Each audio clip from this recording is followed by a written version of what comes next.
Welcome to Luca and Miguel. Enjoy the video. You begin by running a focused Lighthouse audit now. Open Chrome DevTools, go to Lighthouse, and pick mobile or desktop depending on your users. Choose performance plus any other categories you care about. Run 3 audits to establish a stable baseline because single runs vary. Once done, save the HTML and JSON outputs for later comparison. These files let you track improvements versus regressions. Make sure to disable caching when testing changes, and note the lab network and CPU throttling settings for reproducibility.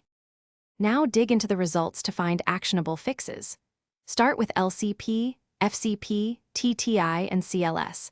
Identify which metric is driving the low score and why. Use the opportunities list to spot unused JavaScript, render-blocking CSS, and large image payloads, then open the network panel to verify the waterfall. Once identified, map each issue to a file, a bundle, or a third-party script and assign an owner. Make incremental changes. Lazy load images, split bundles, and defer non-critical CSS to measure impact. Finish by implementing prioritized fixes and validating results.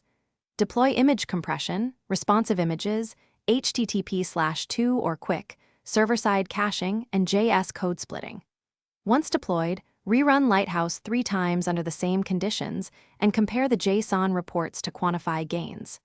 If scores regress, make sure you use the same throttling and cache settings, check service worker behavior, and isolate third-party scripts that might block rendering.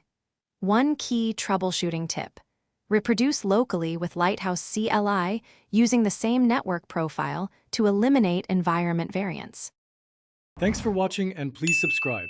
It's the best investment you'll ever make.